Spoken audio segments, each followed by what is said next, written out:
నమస్కారం. నేను Lakshmikanth Reddy, Vijayawada international airport డైరెక్టర్ని.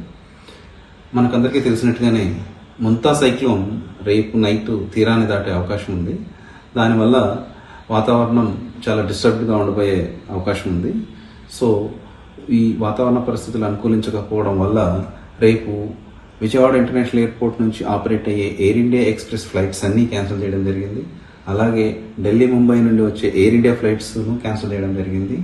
అలాగే ఇండిగో మార్నింగ్ 10:35 వరకు మాత్రమే తమ ఫ్లైట్స్ ఆపరేట్ చేయబోతుంది. అది కాకుండా ఢిల్లీ ఫ్లైట్ మాత్రమే ఆపరేట్ చేస్తుంది. ఇవి కాకుండా మిగతా ఫ్లైట్స్ అన్నీ రేపు క్యాన్సిల్ అయ్యాయి. కాబట్టి ప్రయాణికులకు ఎయిర్పోర్ట్కు బయలుదేరే ముందు ఎయిర్లైన్స్ యొక్క హెల్ప్ లైన్కి కానీ ఎయిర్పోర్ట్ హెల్ప్ లైన్కి కానీ కాల్ చేసి నిర్ధారించుకున్న తర్వాతనే ఎయిర్పోర్ట్కి రావాలి. లేదంటే తమకు ఏదైనా ఆల్టర్నేట్ ట్రావెల్ ప్లాన్స్ ఏర్పాటు చేసుకుంటే మంచిదని చెప్పడం జరుగుతుంది. Thank you.